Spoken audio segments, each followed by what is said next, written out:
I'm sorry, am I saying too much? No, no, you're saying perfectly fine. I'm just being an idiot. Oh, okay. I'm just joking. I was just joking. I'm Anyway, sorry. Okay, I thought no, maybe I was no, like you're doing. overdoing it. No, what's good, y'all? What's cracking? What's happening? This is Ohio Woohoo! TV podcast host Will and Bree, the Ebony Hempress. You already Okay, know. you know what's up. All right, we hitting you with the updates. We got news. Bree, you want to lay some stuff about the launch event? We're talking about the launch event Yes. on this one. Yes. So let's talk about the launch party. Okay, so big deal. It's the very celebration of everything we've been working on, our entire platform. It's not just the magazine, but we're celebrating OH-HighYo media in general. Our magazine, the podcast, obviously, and we also have OH-HighYo TV. And of course, that's something you can find and stream on your television at Citizen Green TV. So all of these things that we have going on and just embarking on this beautiful journey of Hop bringing on the value. ride. Get in there. Come on. Hop on. Ride. No, no, no. You're doing fantastic. Go ahead. Okay, so we're all going to come together and celebrate, right? So our launch party has a new date. So the date is going to be May 24th. And that's at 2 o'clock. 2 o'clock is from 2 to 6. To the six. To the And six. it's going to be in Cincinnati at the Ebony J Media Center. And Super down around it. cool. Ebony Hempress, Ebony I J. know it's Oh, weird. It's like the alignment is so strong. We're not going to talk about it. We're just going to observe it and honor it. Okay, so yeah, so it's going to be a beautiful thing and we want you guys all to come out and celebrate with us. There's going to be vendors. We're going to have a live showing of a new episode of OH-HighYo. And it's actually going to be about the history of cannabis and hemp and the Cannabis Museum that is here in Ohio in Athens. hmm And we're actually going to have the actual owner and director of the museum at the launch party. It's going to be super crazy fun and exciting. Vibey. So Vibey. everybody needs to come out. Yes, I'm excited. I cannot wait. I'm excited to show everything that we have. I love Don Julio. That's how I call him. Don. I love Don. I call him Don He's super Julio. cool. I love the dude. He's He's such a amazing. character. Bro, he's such a character and I He's love it. super I cool. love it. All right, guys. So this is the first update, but we got many of more to come. So just pay attention. There's so much Watch the beginning happening. of your videos. Just watch the beginning of your video. It's happening. Make sure you're watching and staying tuned so that you can follow along. Okay. Yes. Yes. Yay. Love you guys. All right.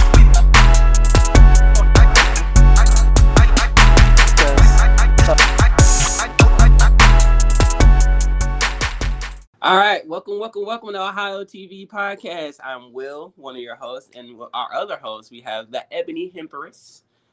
We're glad you're here today. It's another episode, and we're really excited to talk to another man in journalism. He's doing his own advocacy thing. Is advocating for education, media, and all the stuff, just as what we're doing as well. So this is just another guy in the field trying to make sure people know what's going on. Our guest is Gerald Moore Jr. Hey Welcome, y'all, thanks for having me. welcome. Thank you. Thanks for taking some time out to talk with us about cannabis here in Ohio. First and foremost, do you personally use cannabis and why or why not? Of course, yeah, I've been using cannabis since I was about 16 years old. And at first, it started out recreationally, and then I realized the benefits of it medicinally. Um, and so, yeah, I've been a cannabis consumer. I'm 35, so I'm kind of an OG at this point, I guess. Yeah, old head. That's what they would You say. put some time in. We love that. Yeah, yeah. For sure. Okay, cool. So how do you think media like Ohio Cannabis Report, your platform, helps normalize cannabis use? I think it normalizes it because we allow conversation, we educate, and we empower the community really to share information, to share resources, And I think that's one of the biggest things of the cannabis industry that we're missing is kind of that education and that humanizing of it, right? Like it's all different types of people that consume cannabis in all different types of ways. And so just trying to bring that to the light because there's just this stigma around it publicly. And, that's what we try to do. I love that. Okay, perfect. So let's talk a little bit about your background. You have a diverse journey, former D1 athlete, NFL free agent, entrepreneur. How did your path lead to cannabis advocacy?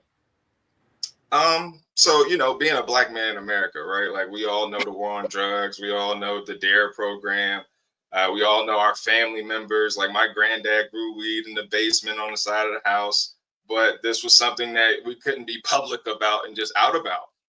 Yeah. And so, I grew up in a household where, I grew up in the hood, right? Just to put it frank. But my parents, basically at-risk youth. I was born out of wedlock to teenage parents, raised by my grandparents, aunts, uncles, cousins. So everything was around already. And then you just grow up hearing the narrative. And then we moved to Maryland, D.C. area, basically like after the crack, right after the crack era. I'm 89, baby. So, I'm seeing these things and you're hearing these things. And then I got around cannabis, I would say, in my teenage years. You hear about it. I started going to Catholic school. So I'm with Catholic kids that are smoking weed. So you're around it and you're like, what's the stigma about it? You know what I mean? But Yeah. as an athlete, I have to keep my nose clean. My parents worked for the federal government. So I was a clean cut kid. So I couldn't really have these blemishes. And so I kind of kept a low profile. And then once I got to college, started studying healthcare, was consuming, it made me feel amazing. Being an athlete, being a high performance person. And then I noticed it balanced me out. You know what I mean? Like for, just bringing me down, like playing sports, you get really high or you can get really low. And then you still have to deal with life. So I found cannabis to be something that really helped me out.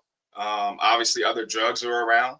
And so you have alcohol, you have pills. And I'm like, nah, none of that stuff's for me. All I need is weed, and that's going to keep me right for everything. So I just really fell in love with it. And then the passion, once we got it legalized in Ohio, it was like, all right, I could finally start talking about it, because I've been a public figure since I was 14. I've been in commercials, I've been in ads, I've been in small documentaries, and the whole thing is image.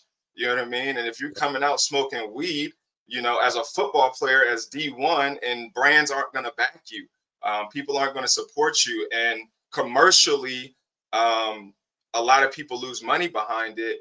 And so once we got it legalized in Ohio, I was like, I can finally start talking about something that I'm passionate about, something that I think will help a lot of people. Because again, pills is a problem, alcohol is a problem, mental health is an issue, just chronic pain, arthritis. And so there's just so many benefits. And I was like, with my platform, with who I am and what I've done, being an All-American, trying out for the NFL, having a lot of different connections and resources, I could use myself and my own testimony to hopefully encourage other people to tell their story as well, and help end the stigma. Nice. I love that. Definitely, definitely quite the journey. So would you say there's like a defining moment that made you realize cannabis was your mission? Or was it just, moving to Ohio? I think it's just a culmination of life, right? Like I feel like everybody, like we kind of live in this society where like everybody's trying to figure out things, and it's like, well, cannabis is so many things. It sits at the intersection of so many things, right? I have a degree in healthcare administration. So you look at Western medicine, you look at sports, you look at business. I know lawyers that smoke. I know doctors that consume. I know high profile individuals. And so, again, it was just a culmination of life experiences here in Ohio. I was like, I don't have millions, tens of millions of dollars. I don't really feel like reaching out to people, to invest in a business that is, you need a lot of capital. And so to compete here, you would need a lot of capital to have a cultivation facility, to have a dispensary, or to have a processor or be vertically integrated. And so for me, it was really, all right, what's the missing piece here? Media, entertainment, in a concise way, right? Like my wife's I wouldn't call myself a journalist because my wife's a journalist, and she's gonna get mad if I call myself a journalist, right? Because I don't have that journalism degree from Ohio University. So I'm not gonna say I'm a journalist, but I will say that, you know, I'm a personality, right? I'm just me. Just understand that media has it's new media, right? Like you can't stop me from popping up my camera and talking. You can't stop somebody from going on TikTok. And so the route to entry now, the barrier to entry is way lower than it's ever been. And you can shake things up where you know your impact might be greater, quicker than some of these big companies. And so I just saw a lane. I saw people weren't doing it. I was at home pretty much during the pandemic. I'm a stay-at-home dad. So, you know, I had time to do things and I had a lot to say. So it just became like Ohio Cannabis Report. Okay, I love that. And I can definitely resonate just as, you know, a content creator in the space as well. Definitely seen the gap and, you know, tried to take advantage of that. So that's awesome. Because that's a grind. You're definitely doing the thing. So yeah. The whole social media thing is a grind. Like it's just straight up like we're always out here trying to get whatever content that we can. So when it does pop, when it hits, it's very validating. It's dope, you know? Yeah. And I mean, it's tough for me because I've been an athlete my whole life. So I've been performing my whole life. Being an actor and a model. Like I signed my first talent contract when I was like 14 years old. You know, I played the adolescent or young Muhammad Ali for the Muhammad Ali Center in Louisville, Kentucky at his museum. So you get used to being on camera and stuff. And we didn't really have this technology growing up. So I didn't really have the ability to like do that in that vein, right? Like I always had the idea, but again, playing sports, you have to be very careful of your brand. And so for me, we just I couldn't publicly just make sense of it then. Now, you know, I'm a grown ass man. I got a wife, I got kids. I see stuff going on outside. I'm outside. And so when it comes to economics, when it comes to jobs, when it comes to the betterment of our community, when it comes to a lot of different things, I just saw all the benefits in cannabis and being able to just share my personal story and experiences through it.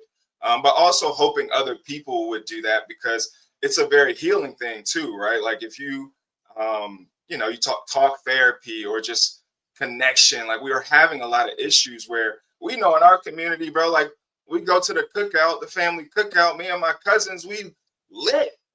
You know what I mean? I don't care what grandma say. Well, walk when you take, hey, bro, we gonna go for a walk. We don't even walk no more. You know what I mean? Like we rolling up right there. I'm like, and I'm not even sorry about it because this is our culture. Yeah. At some point, we have to stop letting other people demonize who we are in our culture, right? And I feel like, you know, you look at the state of Ohio, we want to demonize combustion, right? And so you can go outside any major hospital right now and see a boatload of nurses walking outside smoking cigarettes. Right. And nobody say nothing about it. Again, I have a degree in healthcare. I understand the system from a business perspective, from a governmental perspective, and from a people perspective, right? Where do Black men sit in all of this? African American men, right? So if I can't have a conversation with the governor, the lieutenant governor, what are we doing? Yeah. So we playing little games and we go play the big game.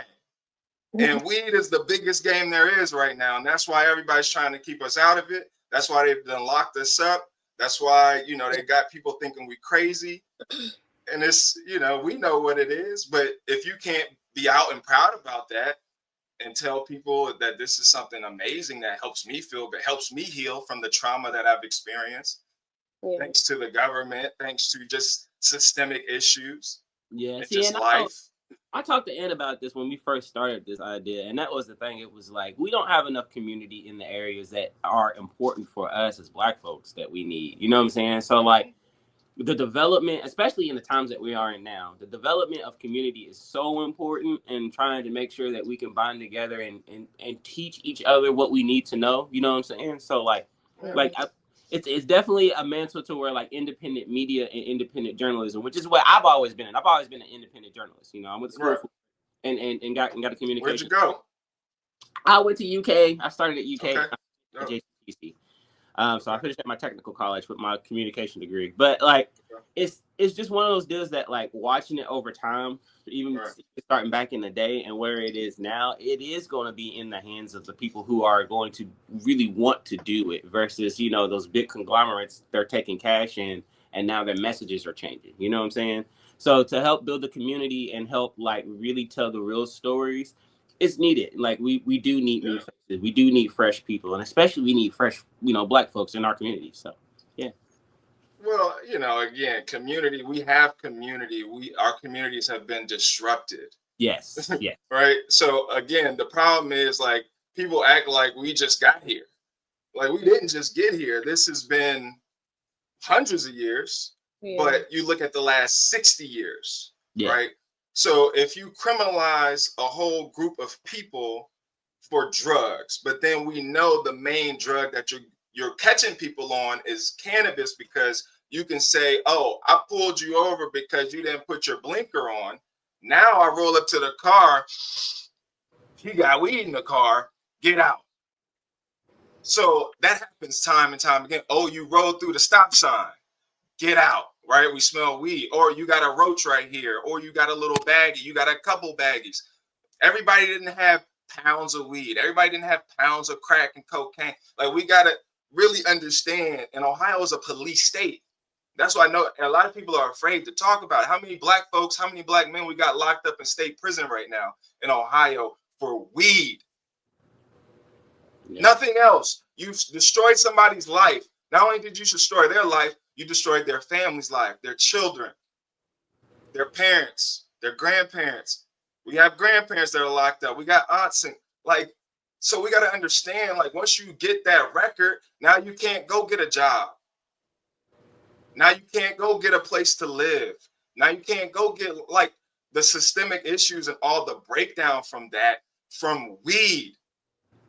And it's serious. And a lot of people, the big news is not going to touch that in a real way. You know what I mean? Because they're about bits and pieces. My wife is a journalist, a news anchor. I see it every day. You know what I mean? But I also understand sports media, entertainment media. That's why everybody's going to independent journalism, because what is Fox News doing? It's all opinion.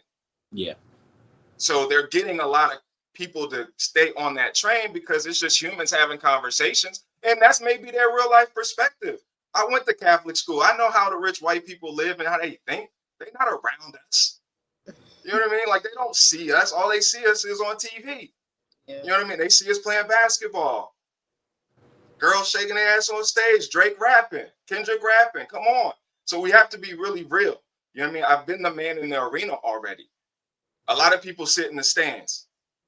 A lot of people watching from TV. And so when you're in the arena and you understand, damn, I'm at a press conference and there's 30 white dudes with 30 microphones and cameras pointed at me, and I'm the only Black man in the room.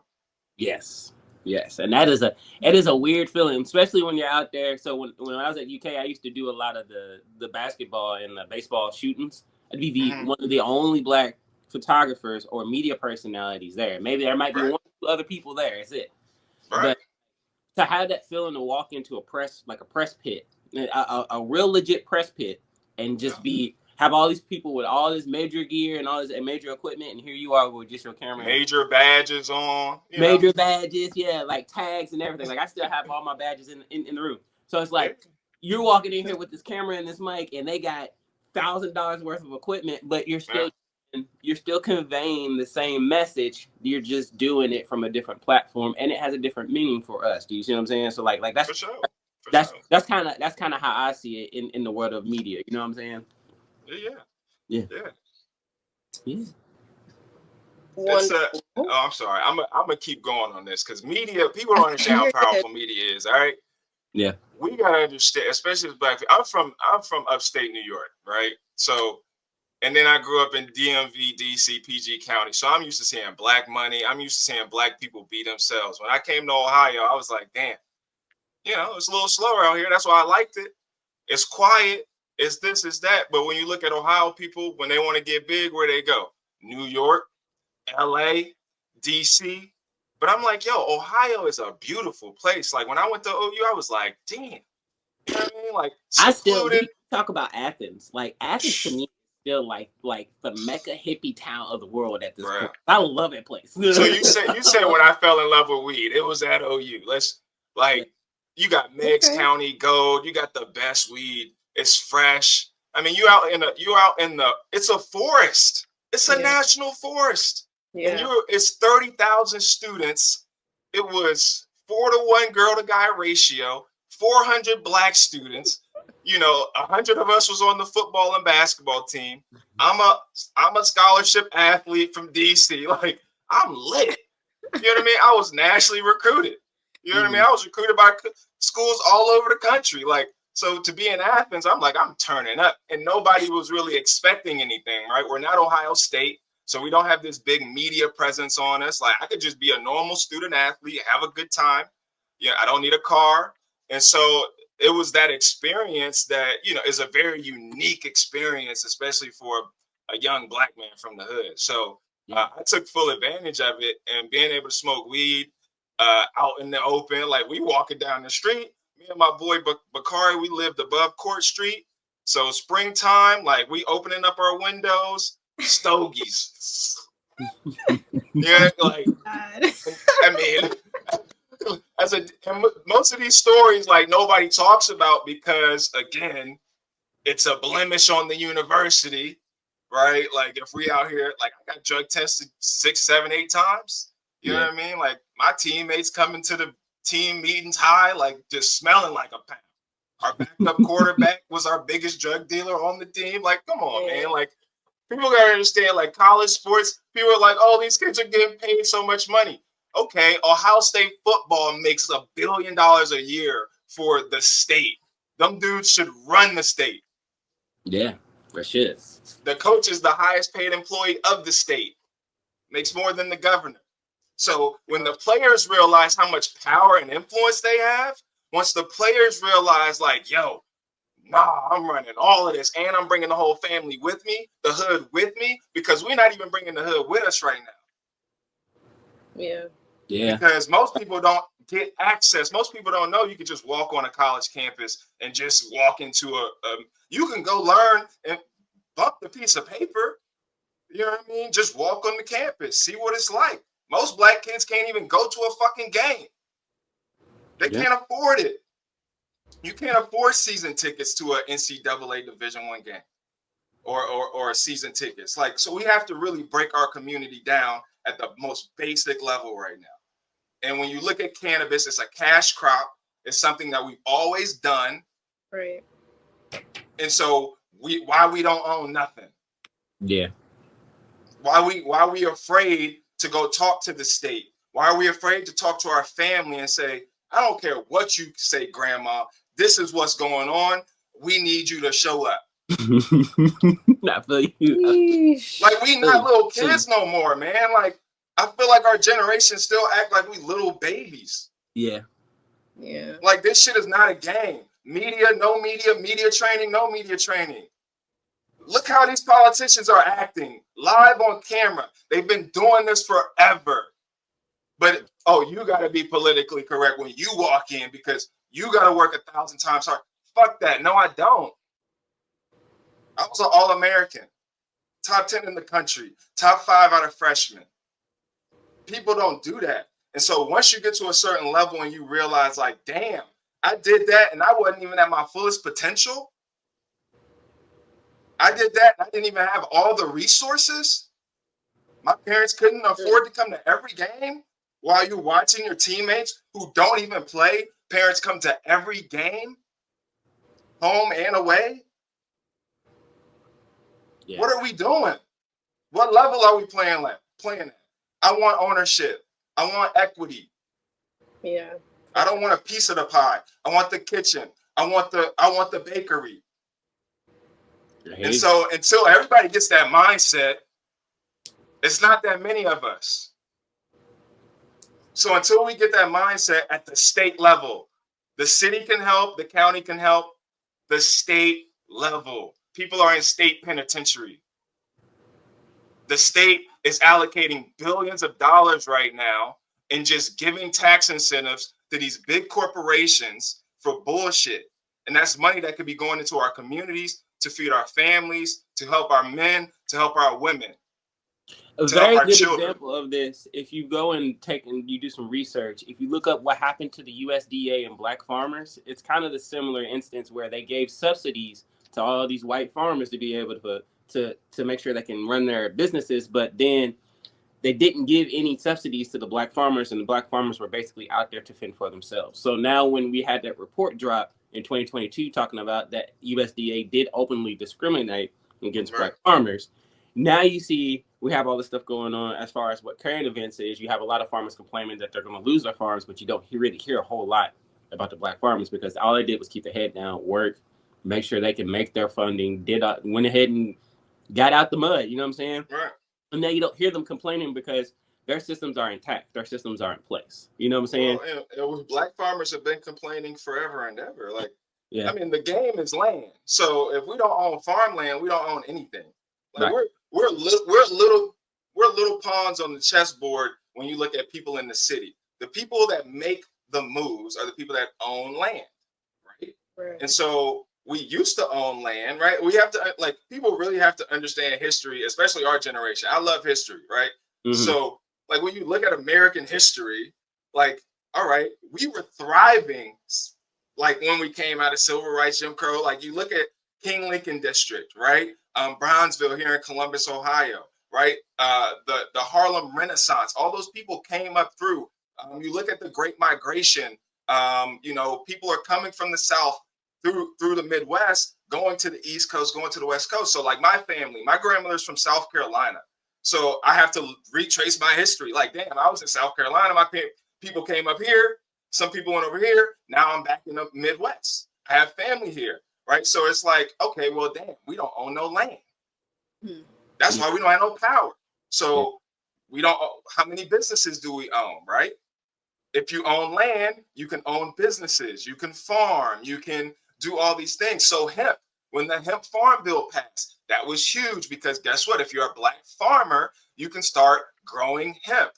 Hemp is used for millions of things, like clothes, like all the things we need to restore the earth. Like, come on, like you can make concrete out of hemp, and that hempcrete for homes. Yeah. Right. So, I mean, when you understand there's like 50,000 plus uses or something, like it's crazy. And so we needed that to happen, but people haven't, we are so hardwired already, right? To not think about tilling the land anymore, right? Because to us, we see ourselves as tilling the land as slavery.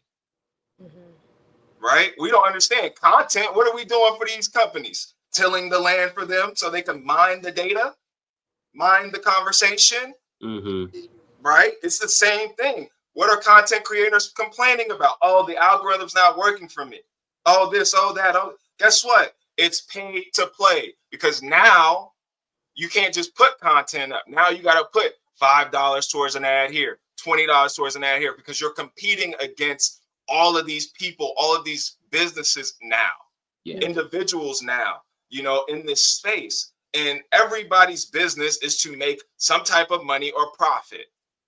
Right. Because that's what capitalism is built off of. Technology is built off of data.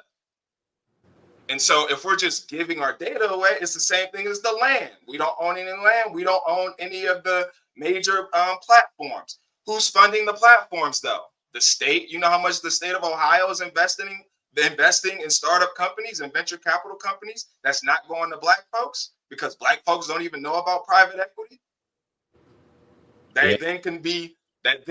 Because you can't just go get a loan for cannabis traditionally. So guess what? You can go to a private equity firm and they can venture you out 50 million to start your cannabis business. You know what I mean? But again, if you don't have access into these networks, if you've never been, I've been in a lot of rooms, right? So I'm not afraid to go in rooms and just show up, and they look at me like I'm crazy. But I'm like, I went to one of the most elite, prestigious high schools in Washington, D.C., right? My parents work for the federal government. At the end of the day, the people run everything. The people are running the government. So if Black people aren't heavily involved in running the government, what do we think is going to happen? Right. Right. I feel that, and that's a big point to say, because it's like with our rights and stuff happening, being stripped away, and us not being able to speak up when we've seen the challenges on free speech recently. You know what I'm saying? Like it just, like I said, it becomes more imperative to be able to speak up and say what you need to say, because that information is being silenced. You know, and I agree, man. Like it's been disrupted. We need to come back together and refocus and focus on everything that we need to do as people, and start putting our foot down too a little bit on being like, hey, we can be a part of this. Yeah, I mean, the thing about me is, like, I think I've been around so many white people, like, and like, I'm a little blunt when I talk about it because I've always kind of been quiet, right? Like, I've never talked about it. But again, when you like when you go to being in an all Black city, for the most part, working class, poor. We would go to my aunt's house, who lived in the cul-de-sac in the suburbs, every now and again and be lit. And then you go to PG County, where, like, I grew up with Hope Wiseman, who, if anybody is familiar with cannabis right now, she's the first youngest Black woman to own a cannabis dispensary. Like, she grew up around the corner from my best friend. We all went to high school in the same conference. Kevin Ford out of Maryland. So all of these people, Tahir. So I grew up around a lot of these people where you are growing up in a $500,000 house, $1 million house, and you see Black people, doctors, lawyer. My mom's a lawyer. My dad is a cybersecurity person. And so again, most Black people, we don't see that. Like, we don't experience these high levels of government in a way that, you do have to sharpen who you are, right? Like, you do have to be able to put on a suit and tie to play the game. But once you know the game, then you are able to manipulate the game. Then you're able to say, oh, it's just the game, right? The game is going to change. The game is always changing, because we try to be politically correct. Like, we've been telling our kids to be politically correct. And Donald Trump has been president twice. Yeah. That's very much all you need to say right there. That's it. Yeah. And it's not just him, right? So people got him there. People assisted him. The Republican Party switched up quick, didn't they? Mm-hmm. When they realized, oh shit, he giving us our voice back. Oh shit, these Black people have been coming in here looking real good. Barack came in here real smooth. These niggas we just passed the Crown Act 5 years ago. So you can't be discriminated against. Black people can't be discriminated against for their hair. We don't even know what's going on and how they've been manipulating us and not letting us even in. And we just got in. We are still the help. Entertainers as basketball players be multimillionaires, but silent to the plight of their people. What is that? Yeah. I can talk how I talk because nobody is paying me. I'm not under anybody's contract. And a lot of people, that's what get people, right? Because you signed the contract, and the contract says, if you make me look bad as a company, I can terminate the contract. And then you're out in public and I can blast you. And you can't compete against that. And so then you lose all your money, you lose all your endorsements, you go back in the hole. Now everybody looking at you like, damn, dumb nigga. Like, now you just one of us. You don't got no other skills. You didn't read, you didn't write, because everybody helped you get to where you was at. Your parents wasn't there. You done paid for everybody to live. Now nobody's on payroll anymore. And it crumbles quick. And so, again, we have to realize how serious this is. Somebody loses it. My homeboy, LJ Hose, and I can tell the story because I am the founder of Athletes in Cannabis as well. But my homie, we grew up together, right? Played basketball together. He Major League Baseball at 18 years old, right? Drafted to the Orioles. He gets drug tested 3 times. When you're at the majors, they don't drug test you. And this was before they changed the cannabis laws. So at the majors, they weren't drug testing guys. But when they bring you down to AAA, they'll drug test you. Got to the majors, they bring him down, drug test him, pop him, he'd fail. Bring him up again, drop him down, test him, he'd fail. So he played for a few years. He ended up getting kicked out of the league for weed. Now weed is legal. Now you got baseball stadiums selling CBD. Charlotte's Web did a deal with the MLB.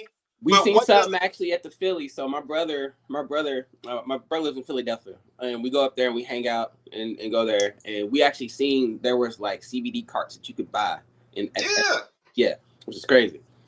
Wow. So again, they move the goalposts. We catch up, but we've been doing this, right? Like the reason I don't really like Ohio's legal industry because I despise going into the dispensary and seeing a bunch of white people selling weed. I ain't gonna hold you. Like, hey, all the way real though. I mean, I understand. I got some cool white homies. Like, don't get me wrong. Like, I get a lot of my good weed from white homies that's not working in the industry. Okay, like because again, who are you getting fresh pressed rosin from, right? Who are you getting high quality? Like, I know scientists. Okay, so I know scientists that we're gonna play with this. We're gonna do that. Who got money to do that? Like, who got the time? Yeah. We not doing that. I know niggas. Like, I'm a nigga. Like, give me the weed, I roll it up. All right? But who's doing this? So we have to really start being who's putting weed and ice and shake. Come on, bro. Like, so I want access to everything though, right? I want to own the thing. Like we know the knowledge. I know black people that can do it, that want to do it, but do they have the capital to do it? Right. Do they have the support to do it? Right? Do they have the voice to do it? And that's my thing. If I can lend a voice, if I can lend just who I am, because it's a real thing. Like, and I don't have a problem with white people, but at the end of the day, when something has been illegal and my community has been fucked up for it, like my psychology is fucked up for it. I'm smoking weed behind my parents' back, hoping they don't catch me. You know what I mean? My dad hit me in my chest when he think I'm smoking weed because I got a black and mild when I turned 18, right? Tried to leave the house. Like, come on, man. PTSD is real. And so if weed is helping me with all of this shit, my nervous system, right? Relaxing. Like, you got me in all these high pressure situations. Yeah. Sports, always high pressure. Like, people don't understand. Like, people talk shit about athletes. Most motherfuckers couldn't perform like that consistently in anything basic. Most people aren't at the elite level at their current job today, ever. So when you understand what athletes are doing, how they're performing, all the pressure, societal, all the people around them, all the kids, and then I still have to be human. Yeah. Because sports is the most dehumanizing thing we have at this point. Run faster, jump higher, especially now we got sports betting, fantasy sports. True. But they don't get to talk like this. LeBron do. KD do. Yeah. How many NFL players? Because guess what? We don't even see the NFL players because they got face masks on. So most people don't even know who they are when they're just playing Jane. But they're the largest and most powerful organization in sports. And those guys should be able to talk about cannabis. But can they? The NFL said we're going to put $1 million towards cannabis education and research. Yeah. Every team, that's like come on, bro. Yeah, that's a drop in the bucket. A drop in the bucket. Like nigga, $1 million. Like that's nothing. Yeah, every team is worth like 50, like 20 million. They were just that's a pleasing. That's a pleasing. Come on, bro. Like people gotta understand how serious this is, bro. Like I would say 70% of my football team smoke weed. But I'm talking about it. I would say 70% to 80% of the NFL players are smoking weed. We get pills. We can go to the doctor. Oh, doctor, like, you getting fucked up. Right. Mm-hmm. I played at Penn State in front of 110,000 after the Joe Paterno thing. I had a high sprained ankle. I didn't do training camp. It was on my birthday, my 23rd birthday. I said, well, shit. Senior year, biggest game of my career, biggest game of the school's career, biggest stage, ESPN. Go out, warm up. That shit hurt. You know what I mean? Like, but I can do it. I know wrestling. But shoo, come back in. Doc, how you feeling? Shit. Your whole team. Gee, how you doing? I'm a captain. All-American. Been here. Put the team on my, and I played with a lot of great players. But at the end of the day, when you understand the responsibility of a safety, you're the last line of defense. You're on an island all day, every day. Yeah. If the play busts and you mess up, pause. Everybody looking at you. You miss the tackle, somebody boss you. You know what I mean? Like you run up in the AB gap, you know, you 225. Ooh, grown ass man, nigga, 2 kids. Gotta feed his face. Come on, bro. Derrick Henry, come on. And you're playing in front of hundreds of thousands, tons of cameras, media, your mom watching, your girl watching, your grandma, everybody. You know the pressure. Guess what, Doc? Shoot me up. Tore it all. Right in the ankle. Cortisone shot. Right in the ass. You're a fucking horse. And this was before NIL. This was before the transfer portal. I didn't get paid a dime. I didn't make it to the NFL. I tried out for the Oakland Raiders. I got cut. I had one of the best performances out of all the safeties that they brought in. They signed a cornerback, top 10. Rest in peace to DJ Hayden. He actually passed away a few years ago. And I ended up having 3 interceptions in the rookie tryout. And then I saw how the coaches was like, they wasn't even paying me no attention. They was paying this other guy, I think he was from Wisconsin or Nebraska. I was like, what the fuck they paying him so much attention? Like, he asked, like, he ain't do nothing. He was out of shape. Then come to find out, they had gave him a $50,000, signing bonus. I ain't getting no signing bonus. So then I got cut, went home, and I was like, fuck football. You know what I mean? Like, I done took this shit way farther than I ever thought I was going to take it. I still got my brain. I still got most of my body intact. I got stories and shit. Like, I got my degree. Like, I could do whatever. I don't got no student loan debt. Yeah. And I just had a blast for 5 years. And I would put college into it too because I was lit in high school because I was lit in high school. I'm a black kid in a private high school in DC, shirt and tie, we lit.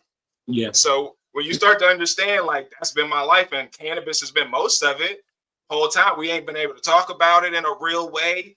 You know what I mean? You got guys at this level that can't talk about it, but then you got big companies coming in now, suit and tie coming in. Oh, let me put 50 mil. Come on, bro. Like, yeah. And then we got people not speaking up for our people. Like, nobody. And then we can't expect other people to speak up for our people or do right by our people or do right by us.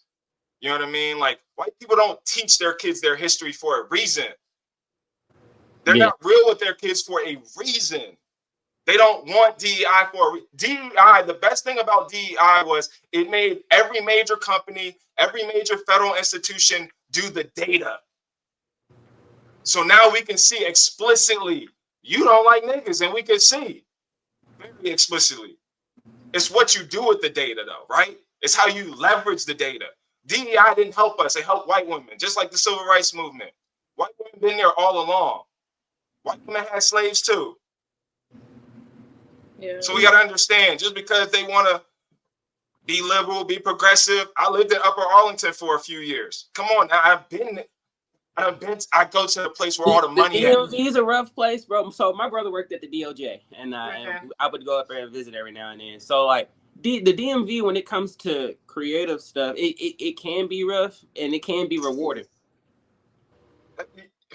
You're in a very condensed space, and you're dealing with everybody from everywhere. It's nation's so much capital. Oversaturation. There's tons of oversaturation. But if you not like, if you from here out here, you don't know how to move out there. Mm-hmm. It's fast paced, so you got to be on your P's and Q's. like you got to be quick with it. Like, but you get that from fame, like street smarts and all of that come from family. Like, you know what I mean? Like, so coming out here, I'm like, oh shit, like this. Oh, this is shooting fish in a barrel out here. You know what I mean? It moves slower. You know what I mean? Like it's way more spaced out. But the problem is here, like again, Black folks, we don't have that much money and capital. So guess what? If you don't have a good car, you're not going nowhere. Like who do we really think is going up to Michigan buying a bunch of weed? It's not a lot of Black people. Because again, Right. niggas don't got enough gas money. Yeah. Niggas probably We got go no to the brake plug down pads. the street. What are you talking about? Right. But my family's the plug. But also, like, where do you think your plug is getting it from? Like, we have to think about economics, macroeconomics, right?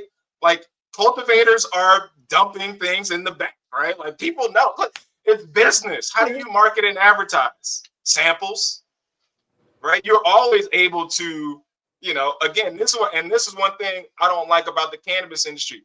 And I'm gonna say this explicitly because I know some people doing it, and I'm gonna tell you, Bree, because as a businessman, as an entrepreneur, if they not paying you for your name, image, and likeness to be their brand and to push that joint, don't do it. Because Right. at the No, end of I the day, don't anymore. these companies, and especially in Ohio, they can't really market and advertise through social media. So they're going to leverage you and over-index you. And while you say, "Oh, I'm doing this for," and they not paying you that, or you not getting extra benefits from that, no, we're not doing that. Because at the end of the day, what is content? It's you. So let me ask you this. Brie. Yeah. So as far as I'm sorry, I can be long-winded. But you good, fam. You straight. You're good. I just want to ask this because we're talking about on the perspective of influencers and stuff. Like, have you had that issue with people wanting to use your name, like an image for other things to promote stuff, and you haven't gotten any compensation off of it? Have you had that issue in the industry, especially in like Ohio itself? In Ohio itself, I would say it depends. Like, it depends on the situation, like sometimes there's, a different type of exchange if it's not like monetary, you know what I mean? Mm-hmm. Whether it's like, getting to be a part of, something that people would normally have to pay to be a part of type, situation, or, getting product, which is what I was originally going to say. Is what I come across a lot is for people that want to collaborate with me or want me to make content for them. Most people think that they can just send me products and that's supposed to be enough. Yeah. But I'm just like, I'm at a point where like I don't have the time or the resources to just make content for free anymore. So I don't unless it's something that I actually like have some personal interest in, I'm only making content that makes sense for me. So Right. And I think that's the general shift is kind of the point. It's like everybody's shifting to make sure it's valuable for them versus just trying to get their names out and just get the notoriety. You know what I'm saying? Which that's part of it. And even though awareness is still valuable, you know what I mean, depending on your platform and your reach. But yeah, that's fine. So let me ask you this, man. So you went long-winded, but you answered majority of the questions that we had. So we're here. I made it easy on you. Yeah, you made it easy on us. So we're here. We got 15 minutes. So we do skits, man. I'm gonna go ahead and let Bree lead into her skit and let her get ready for that. But while she's getting set up and getting ready, let me ask you this. So the OCR, when was that founded, and when did you establish that?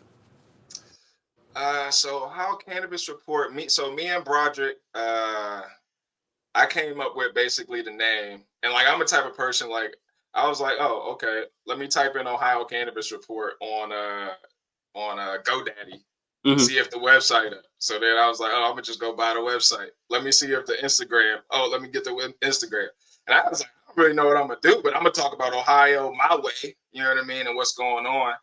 So I pretty much started it like 6 years ago, like right when medical started. And then, I mean, I kind of been off and on, you know what I mean? Like me and my wife, we have 2 children. We lost our 3rd child to a stillbirth. And so, 3 years ago now. And so you know, obviously that had a lot to do with kind of my passion in cannabis too, because I understood the therapeutic effects of cannabis as well. But all of this stuff was happening, you know, while we were going through this.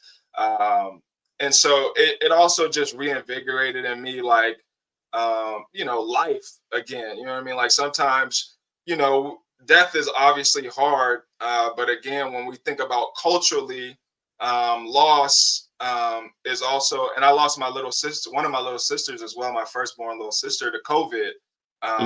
And so, you know, dealing with grief, and you realize that like life is not guaranteed.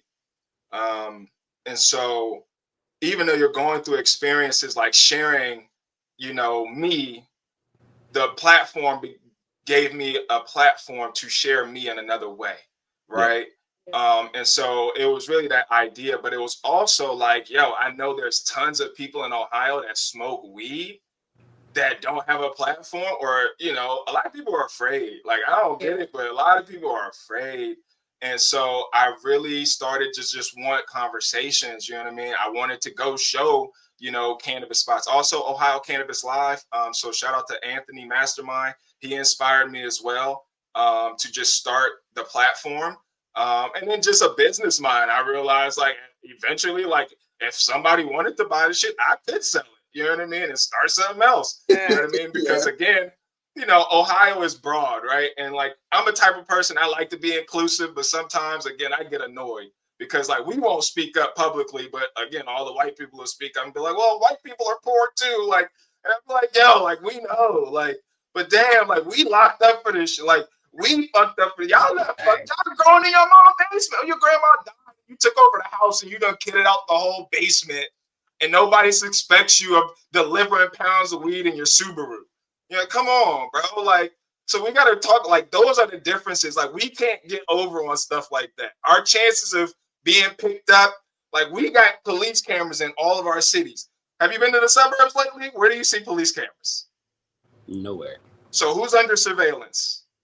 Yeah. So again, it all comes down to that. And now, you know, with social media, more things are out in the open, right? Like, we have to keep thinking, like, people don't even know you can watch the politicians live every day, and they just turned that on a couple years ago. Love C-SPAN. I be in C-SPAN. I'm talking about the state, at the state level. State level too. We fuck the federal level, bro. Yeah. Like, we need to worry about. Ohio is one of the most powerful states in the world. Yeah. Mm-hmm. In the world, right here. And so, if we, like, again, growing up in DC, you're used to federal, you're used to government, but here, state level politics, right? They are bringing all of these major corporations here, giving them 50-year, 100-year tax abatements on capital gains. And then you're going to hire 25 people for a data center. You don't need that many. My dad is cybersecurity. I know how data works. You don't need that many people to work a data center. You need people to build it. That's about it. And then you need the people to be able to go work the servers and take, but come on. And so Microsoft, Google, Meta, Amazon, and we're just making the rich richer. Yeah. Because we don't understand state politics. And the state uses federal money for Medicaid, Social Security. The private money is what we need to be after, right? So again, we got to have those conversations, but people got to understand, like, yeah, you can go watch, you know, live, you know, the Ohio whatever board, you know what I mean? And so that's what I started sharing on Ohio Cannabis Report too, because it's like, we can talk about all the bullshit. This is the real shit. Like, we ain't talking about no real money. They ain't talking about real money. Yeah, that's right. So let me ask you this: what do you think? Oh, here, I'll hold that question.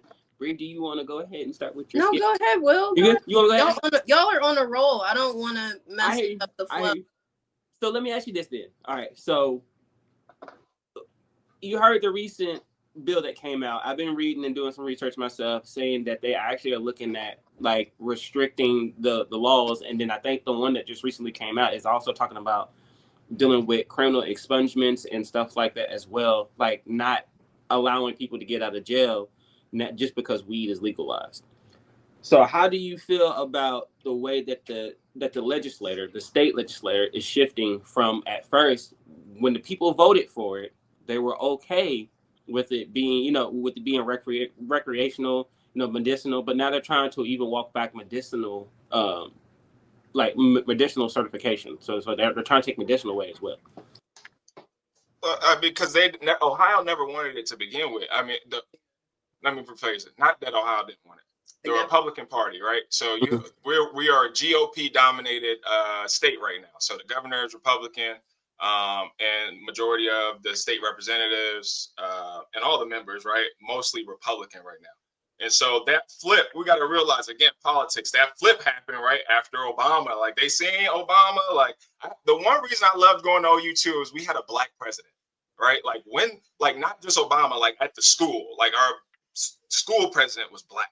And he used to be, President Roger McDavis. And I was there from 2008 to 2013. And so he'd be in the locker room, first name basis, dapping him up, wife in the locker room. Nigga, when your president of the United States is black, the president of your PWI is black, you are all American, lit. You know what I mean? Like, and so that experience, but then you see, right, progression, right? I've been in Ohio now for almost 15 years. And so I've seen that flip to now where we are here. And it's like, yo, this is diabolical. You know what I mean? Because we doing better. Y'all doing better. But then you get out to these small towns and you're like, oh, shit. Yeah, we see why they Trump. You know what I mean? Like, they got Trump 18-wheelers on the side of the road. Like, what? This is diabolical. You go to some of these communities, you're like, yo, you ain't got no teeth. You know what I mean? Like, y'all ain't living like that. Some of these cities in Ohio, oh, my God. I've been working in Springfield for the last 6 years with my nonprofit. Like, and I'm like, and I didn't know black people was out in Springfield and some of these places. So I'm like learning and getting cultured, right? The Underground Railroad. I've been working with the Gammon House. My wife is from Zanesville, black family. I'm like, and they have the Underground Railroad there.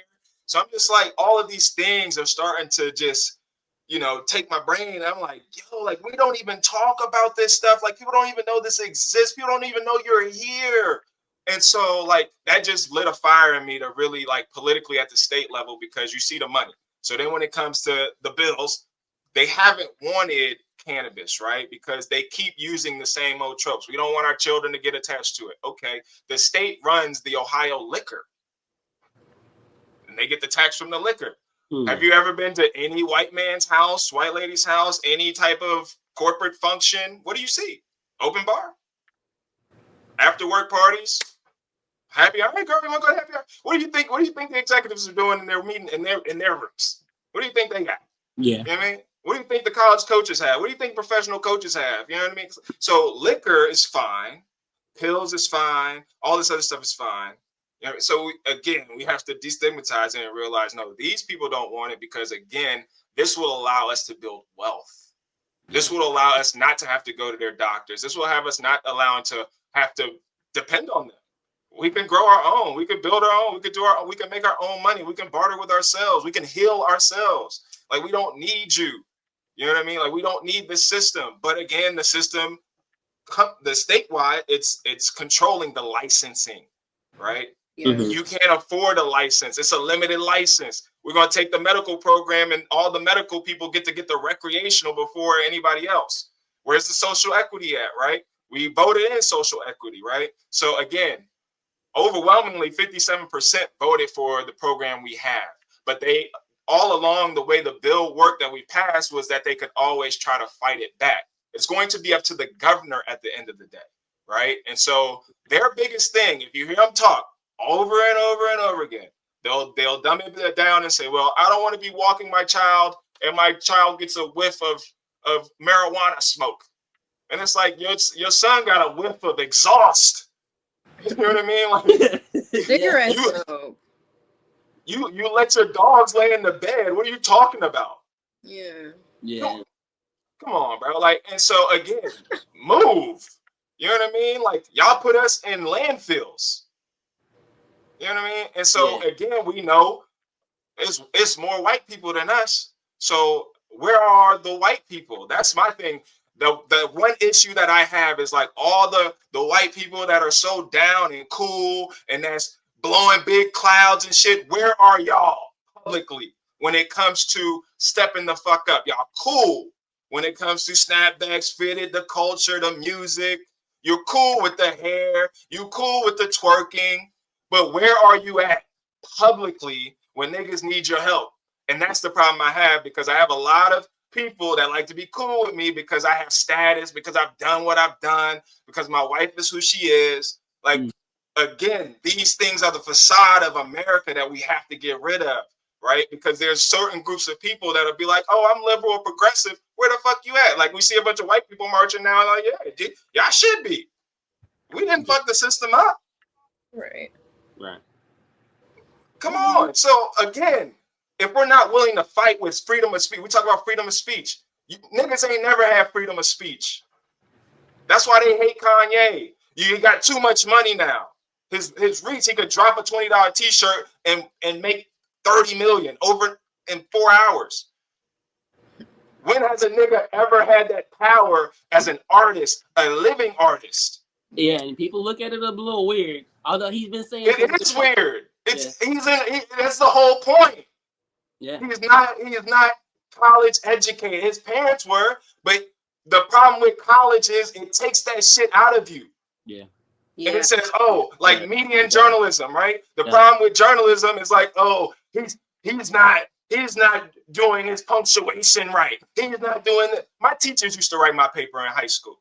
Bro, I used to argue all the time when I be in those like proofreading classes. Oh my god, there be people AI now. Eats and I be like, hey, bro, like it still has the factual information of what I need to say. It's all here. If you're gonna argue with me about a comma in a run-on sentence, I don't. Yeah, I never need to waste.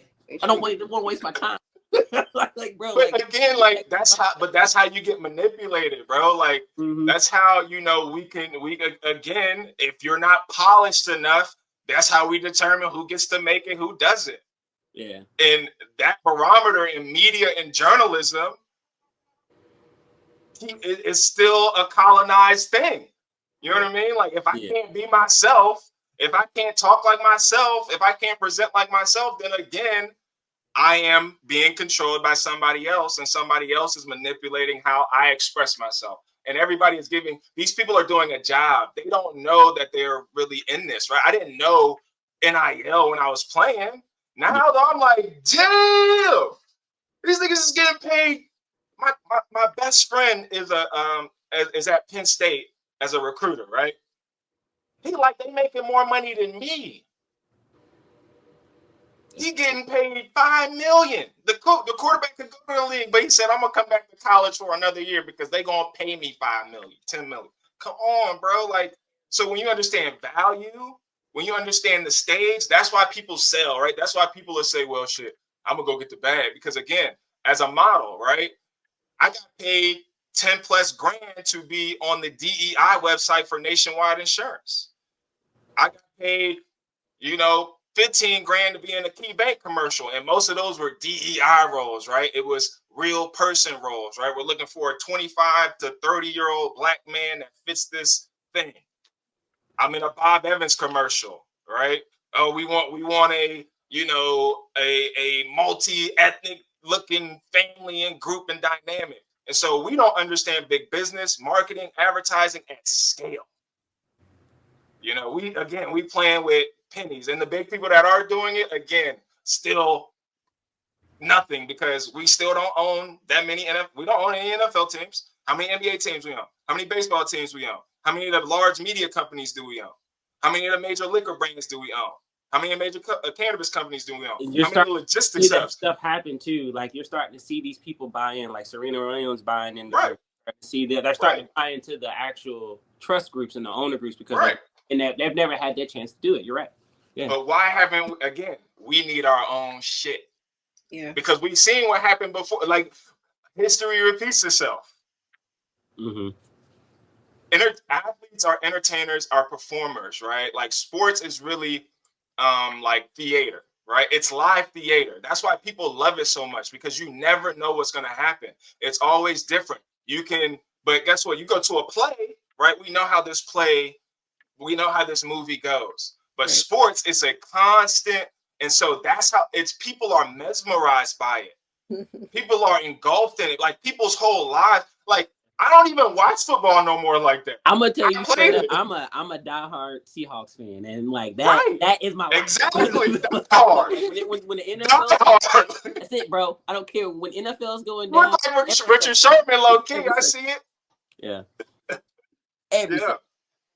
Yeah, but again, like I grew up obviously loving football, played it, but I also understood for me, sports was a means to an end. Sports was a vehicle. Sports was something that I could leverage to go to private school, have a hell of experience. I was going to mansion parties in high school, right? Like, it allowed me to play college ball, travel the country, right? Allowed me to travel for the league. So that exposure, that vehicle, and then for the rest of my life, I could talk about being an All-American. I can coach people. I can train people. I can, do things. I can, use that skill set and those accomplishments, you know what I mean, to show people, to empower people. Like, yo, you could do this shit too. Like, I work hard. You know what I mean? I wasn't the best football player, but guess what? When my opportunity came, when the ball came, and I picked it off, give it to me.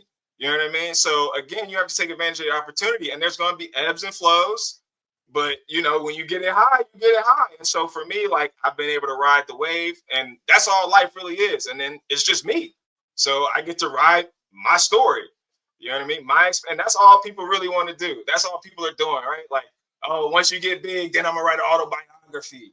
You know what I mean? But now we don't need it because a lot of people get their autobiography written by somebody else. Yeah. We can do our own shit now. You know what I mean? Like, we can tell our own story. They give you a follower and they just watch you. Like now, everybody just watching. Niggas won't like, niggas won't comment, but niggas a copy.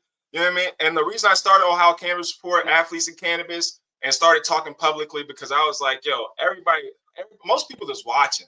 Most people are fans. Most people are in the stands. Who gonna get in the game? You know what I mean? I'm a gamer, bro. Like, I love, like, this shit ain't hard. Like, people judge you for playing football. Think about it. We got all these media journalists. Nigga, you can't run. You can't jump.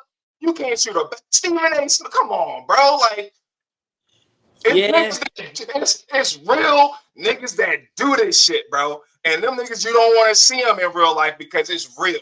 Like, football is war. Yeah, be looking. You literally trying to knock a nigga head in.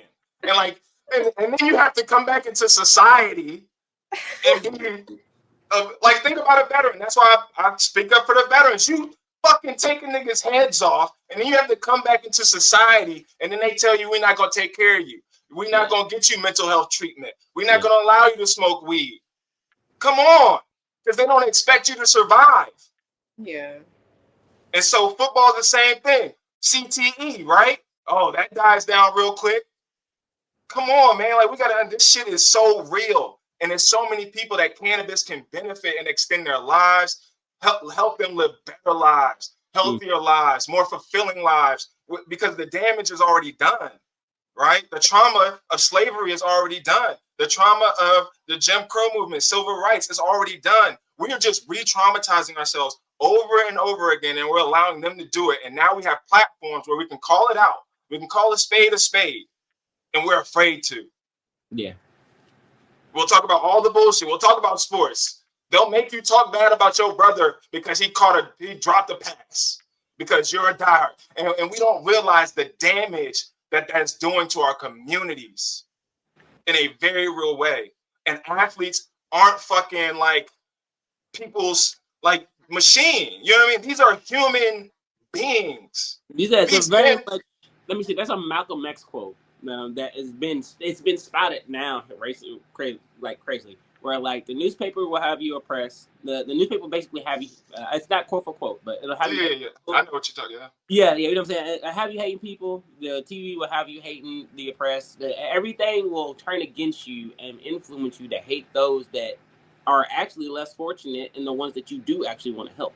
So like that is what the true nature is. What's happening right now. We're seeing a lot of the media, not necessarily the media, but the government necessarily take it and transform it to be like, well, no, it's these people and it's these people and it's these people, which means it forces oppression among them. So yeah, you know what I'm saying. But that's why media is powerful. Yeah, Right. And that's why telling our stories in a real authentic way with our people is important. And not the acting. Now, and we could do all of that, right? Like I'm an actor, like I've done, but we have to really understand like how visceral a lot of this shit is. Like we haven't had the opportunity to really be us. You know what I mean? In this facet, and to allow somebody to be able to manipulate and control it, like mass media, we don't control that. We're not creating the iPhone.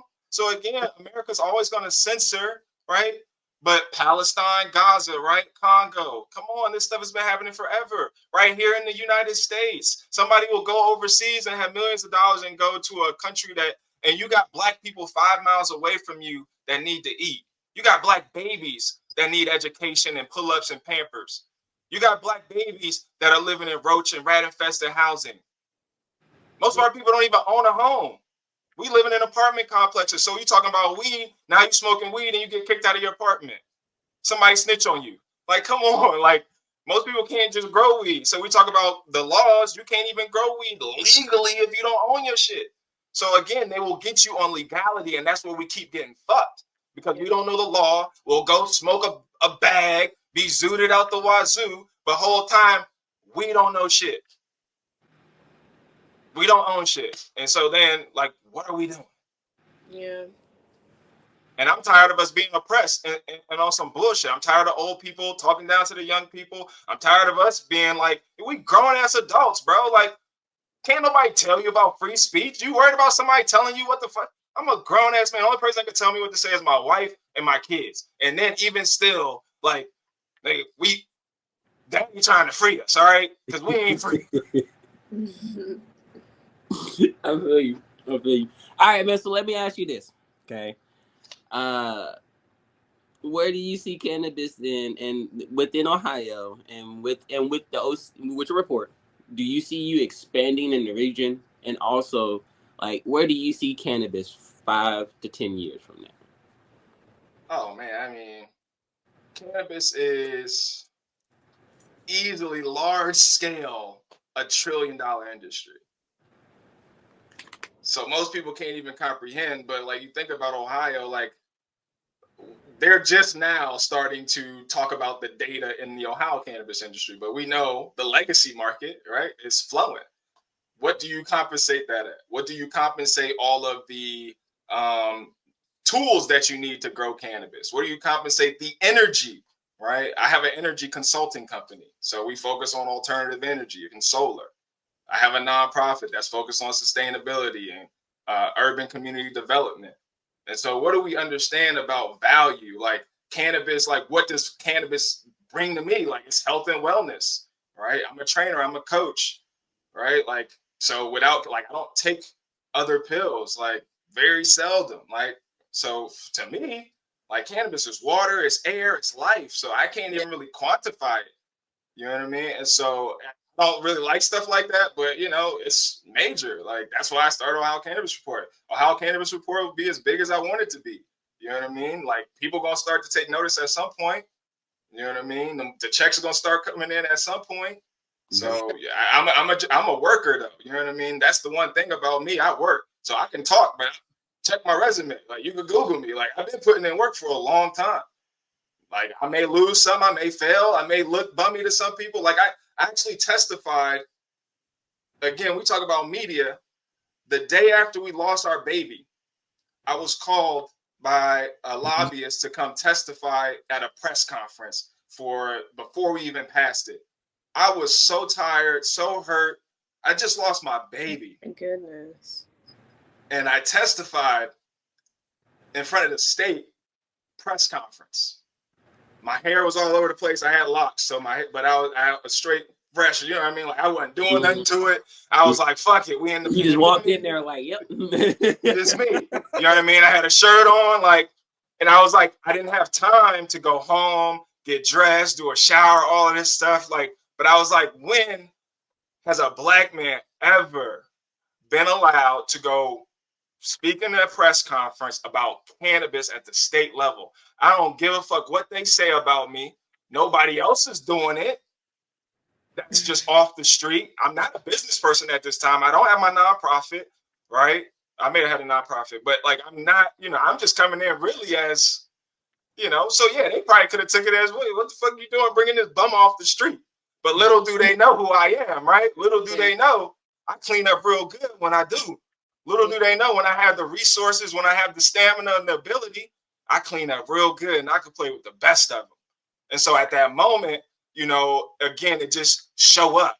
Just put in the work. Everybody's worried about blowing up today. Everybody's worried, like, again, it's real shit. We got to pay bills. Niggas got families to feed. I get it. You know what I mean? Like, I got a family, dog. Like, my wife is big time. You know what I mean? And I understand this in a real way, but I also understand real shit in a real way. Right? I understand that they're going to put you up there, but guess what? As soon as they don't like you, over. And you can't leverage it no more. And so you got to leverage it while you're hot. And a lot of times you can't really do it in that system unless you are that guy, unless you're LeBron. And so for me, I want the hood to wake up, man. Like, my brother been locked up since he was 18. You know what I mean? Like, I'm a real nigga. Like, I put on well, but I got an army. I'm the second oldest of 11 kids. Wow. You know what I mean? So, like, I look young. You know what I mean? Like, I look good, but it's some real shit. You know what I mean? And I know a lot of us have these type of real shit going on. And at the end of the day, all of our lives can be better through cannabis, through owning cannabis companies, through having sustainable economies in our community, by keeping people healthy off of alcohol, off of pills, off of tobacco, off of the bullshit, off of the violence, off of the ignorance, off of the hate. It's just a lot of bullshit. Yeah. You know what I mean? Like, I don't do well with that shit because I'm such a forward thinker. Like, that's why I can't be around a lot of people. Because if it's any slight of like fear, hate, the fuck from around me, bro. Because I put in real work. Let's go to the gym and work out. I'll blow one and work everybody under the table. You know what I mean? I hear you. And so again, it's real shit. And it's at some point we gotta have real conversations and do real shit because the state is constantly fucking us. They haven't released anybody. You have to go sign up for an expungement. How many niggas you know got to go sign up for the expungement? Why would he know that? Does he have time? Does he have money? Does he have a car? Does he have fare? Come on. So people don't even know that people don't even know we have a medical program. You can't market and advertise it. So people don't even know this industry exists. People don't even know the resources exist. People don't know the job opportunities exist. We have a state of 11.8 million people. That's a lot of people. That's a lot of black people. That's a lot of black jobs. That's a lot of black wealth in cannabis. And we shouldn't have to continuously be underground. I should be able to come and be proud. That's why I use my name. You can't martyr me for living and being myself and sharing my real story and my truth and the truth of my community. And if you do, I hope my community back me. Because that's what it's about. And we haven't been backing nobody unless they the biggest shit. And that's the problem. We need to back the most common person. Oh, I don't want to go to a black business because blah, blah, blah, blah, blah. But white people get discounts all the time. White people got perfect credit scores. So they buying it and not even paying for it for real. They grandma paying for it. Come on, bro. Like, they got real money, dog. Credit is trust funds. Them, so right. So, like, what game are we really playing?